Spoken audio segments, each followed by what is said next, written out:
le monde, j'espère que vous allez bien. Je suis heureuse de vous retrouver aujourd'hui pour ce nouveau concept dans lequel on va parler de drama coréen. Aujourd'hui, on va parler du drama Celebrity qui a fait un véritable carton sur Netflix.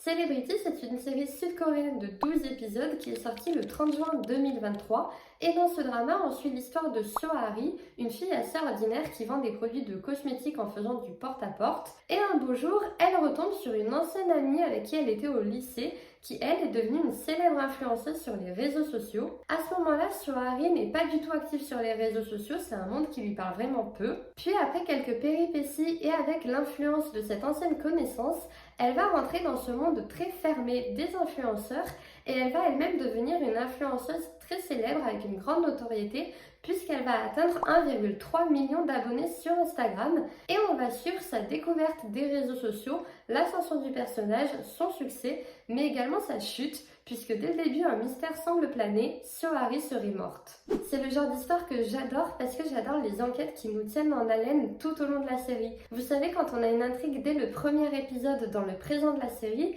mais on n'a pas tous les tenants et aboutissants de l'histoire pour comprendre ce qui s'est passé, et au fur et à mesure des épisodes, on remonte dans le passé du protagoniste, on découvre les autres personnages clés, et en fait on se crée notre propre enquête qui est constamment remise en question avec les nouvelles informations. Et le deuxième point qui m'a fait accrocher à la série, c'est vraiment le caractère affirmé de la protagoniste. Là encore, on a une fille qui ne se laisse pas faire, qui est loin d'être influençable, mais qui est très curieuse.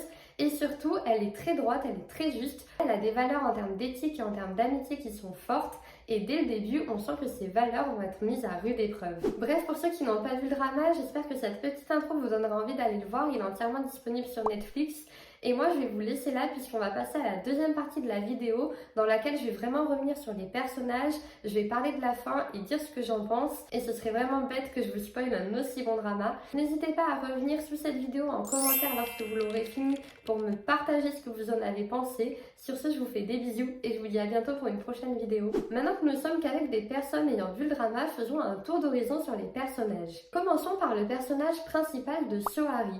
Comme je vous l'ai dit, c'est un personnage très charismatique et j'adore ça, mais dans sa globalité, je suis un petit peu mitigée sur le fait de est-ce que je l'aime ou est-ce que je l'aime pas. Tout simplement parce que dès le début, je la sens très curieuse de ce monde qui lui est inconnu, mais surtout prête à tout pour trouver réponse à ses questions. Et c'est quelque chose qu'elle dévoile dès la fin du premier épisode, quand elle dit qu'elle est rentrée dans ce monde par curiosité et que c'est à cause de l'incident avec Binimum, lors de la soirée dominée, qu'elle apprend qu'elle peut devenir célèbre en devenant le parasite d'une star. Et vraiment, le parasite, c'est le mot qui est ressorti lors de la traduction française. Et je trouve que c'est un mot qui est relativement fort et très péjoratif. À ce moment-là, elle ne parle pas d'une potentielle collaboration ou d'un partenariat pour vraiment s'élever ensemble, mais vraiment de se servir de l'influence de quelqu'un et de le lâcher dès qu'elle n'en a plus besoin, sans aucun remords, sans aucune difficulté. Et plus le drama avance, plus elle fait des actions qui sont complètement contraires à ses valeurs. En fait, elle devient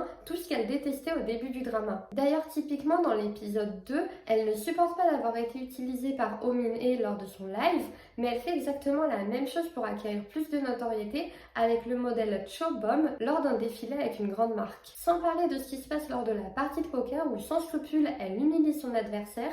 Alors même si la personne en question n'était pas toute blanche, je trouve que c'est un côté un petit peu anti-héros du personnage principal qui fait que je la trouve à la fois insupportable et à la fois très intéressante. J'ai d'ailleurs adoré regarder l'évolution de ce personnage que j'ai trouvé très bien mené. Au début, on ressent vraiment son malaise lors de ses premières activités mondaines, puis on ressent l'euphorie lorsqu'elle devient célèbre et après on la voit complètement perdre le contrôle et lorsqu'elle a sa prise de conscience dans le 8e épisode, on se dit mais enfin reviens à toi. Ensuite parlons de la bande d'influenceuses. Donc là je vais parler de Oh Min-hye, Jin Chae et toutes les autres.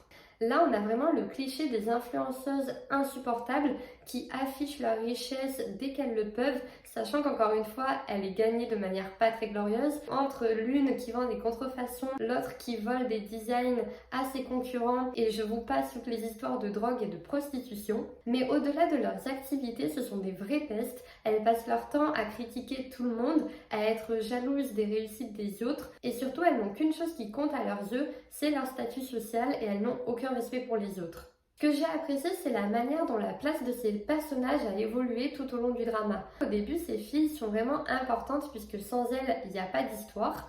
Mais à partir du moment où notre protagoniste devient célèbre et que c'est vraiment le cyberharceleur qui devient son ennemi numéro un, ces filles passent vraiment au second plan et je trouve ça super intéressant d'avoir un peu un coup de fraîcheur dans le drama et qu'on reste pas sur juste des histoires de crépage de chignon qui sont finalement très inintéressantes. Parmi le groupe d'influenceuses, il y en a une qui se démarque particulièrement et je vais parler de Shion. Alors Shion, c'est un personnage fort qui d'ailleurs n'a pas été connu grâce aux réseaux sociaux. Elle est très intelligente, très élégante et surtout elle aussi a un goût fort pour le sens de la justice.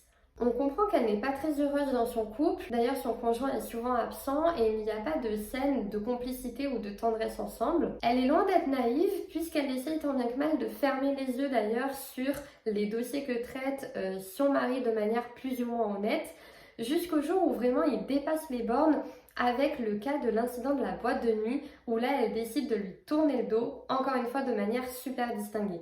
Je trouve que ce personnage apporte une réelle humanité dans ce drama qui est fait de complots, de trahisons et de fausses amitiés en tous sens.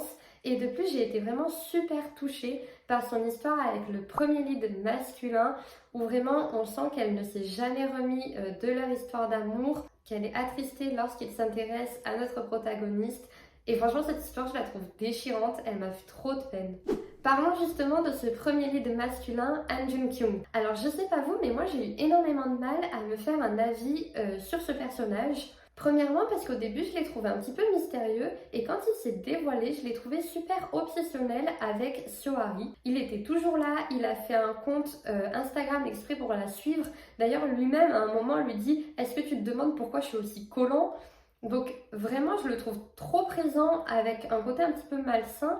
D'ailleurs, il y a une phrase qui m'a marquée, c'est quand il dit «J'ai besoin de toi, ce n'est pas réciproque pour l'instant, mais j'espère que ça va le devenir». Je trouve que c'est une manière super bizarre de lui dire qu'il l'aime. Puis je trouve qu'au fil des épisodes, il devient attachant, on le sent sincèrement touché par la situation d'Harry, il a envie de l'aider à combattre les injustices qu'elle subit. D'ailleurs, par rapport à ça, je trouve que c'est vraiment le calque masculin de Shion, où vraiment je trouve qu'ils se ressemblent énormément et ils formaient un très beau couple. C'est rare que je sois pour le second lead féminin, mais là pour le coup je pense qu'on est passé à côté d'une belle histoire. Ensuite parlons de la méchante de BBB Famous. Alors là je trouve qu'on a un personnage qui est super bien construit. On a vraiment le tableau du cyberharceleur ultra terrifiant et j'ai adoré le fait qu'il y ait un épisode entier consacré à ce personnage dans lequel on rentre dans les dessous de son activité. Et vraiment, j'ai été stupéfaite de voir à quel point cette personne vit dans le mensonge et que vraiment elle est capable de mentir même au chauffeur de taxi qu'elle ne reverra plus jamais et surtout avec une facilité déconcertante. Et quand vraiment elle passe la porte de cet appartement qui est super insalubre et qu'on prend conscience qu'en fait pendant un an elle a passé son temps seule, assise dans le noir à harceler des personnes via les réseaux sociaux, je trouve que ça dépeint vraiment des choses qui se passent et qui sont vraiment effrayantes. Maintenant parlons du drama en lui-même et de ce que j'en ai pensé. Tout d'abord j'ai adoré l'intrigue parce que ça parle de sujets qui sont vraiment forts et surtout je trouve que ce sont des sujets qui sont assez rares, du moins dans les dramas que j'ai vus jusqu'à maintenant.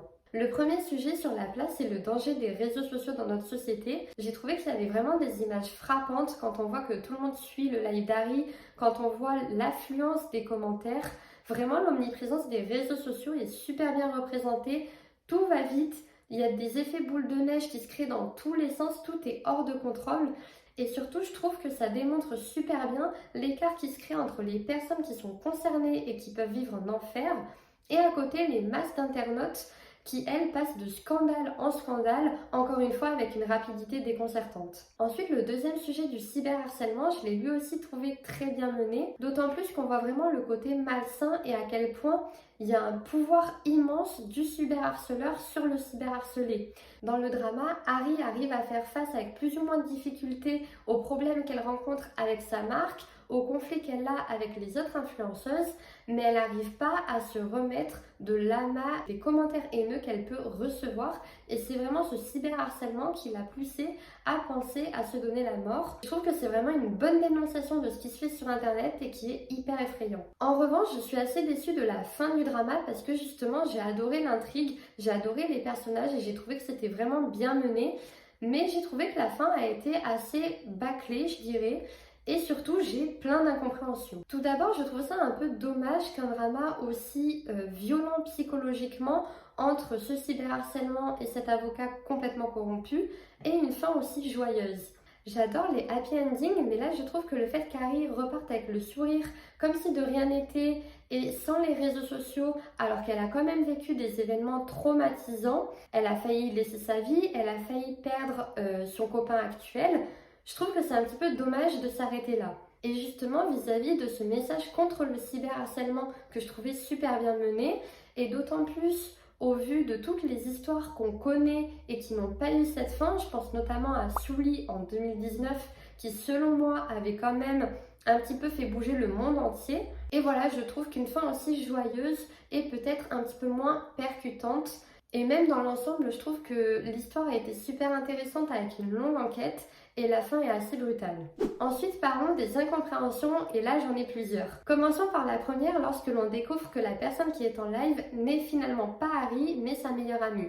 Je vous avoue que j'étais un peu sans voix parce que j'en étais restée au moment où on découvre qu'elle a créé des comptes de haters, qu'elle utilise le nom d'Harry pour vendre des produits qu'elle ne souhaitait pas vendre, sans compter qu'avec son compte de hater, en plus de elle mettre des commentaires haineux, elle a drainé tout un tas d'autres commentaires haineux et je trouve ça fou qu'un personnage juste et droit comme Harry lui ait pardonné sans qu'on ait aucune explication. Ensuite, il y a la question du finalement Harry n'est pas morte. Ici, je veux bien penser que l'image qu'on a vue de la voiture qui se jette dans l'eau a dû être une représentation d'un imaginaire collectif et que finalement cet événement n'est pas arrivé. Mais ça n'enlève pas le point qu'elle ait été déclarée morte à la police. Donc comment ça se fait qu'en fait elle ne le soit pas? Sans compter qu'à ce moment-là j'ai une autre incompréhension qui est énorme, c'est le fait que son frère et sa soi-disant meilleure amie soient au courant qu'elle soit en vie et qu'il l'ait caché à sa propre mère. Franchement je trouve que c'est horrible de faire croire à une mère que sa fille est morte alors que c'est pas le cas. Et quand je vois qu'à la fin, ils sont tous sur le canapé et que la mère dit juste « Ah là là, vous auriez dû me le dire », bah, je trouve que vraiment, voilà, ce point-là a été bâclé et c'est un petit peu dommage. C'est un détail, mais c'est un petit peu dommage. Et enfin, grosse question sur cette dernière image. Alors déjà, passons le fait que Shion et Harry laissent une tablette comme ça, sans code secret, dans une pièce qui va être nettoyée, mais soit. Et quand on voit que le garçon qui est censé nettoyer la pièce récupère l'iPad et se balade sur ce compte pour Harry, ça soulève plein de questions. Est-ce que lui aussi est un cyberharceleur? Est-ce que c'est un fan et est-ce que c'est le fan qui détient sa page? Bien que je trouve qu'il a un sourire trop malicieux pour être gentil. D'autant plus que c'est une personnalité connue de l'audiovisuel coréen puisqu'il s'agit de Lee Chun-ho qui est chanteur et acteur, il a déjà joué dans d'autres dramas. Voilà, donc beaucoup de questions, pas beaucoup de réponses, mais dans l'ensemble c'est vraiment un bon drama que je recommande et que j'ai apprécié. Et d'ailleurs je pense que si je le regardais une deuxième fois, j'aurais peut-être plus de réponses à mes questions. Voilà, c'est tout pour cette vidéo, j'espère qu'elle vous a plu. Dites-moi en commentaire ce que vous avez pensé du drama, qu'on échange sur nos idées, nos suppositions et nos avis. Comme d'habitude, n'hésitez pas à vous abonner à ma chaîne YouTube, mon compte Insta et mon compte TikTok. Je vous fais des bisous et je vous dis see you!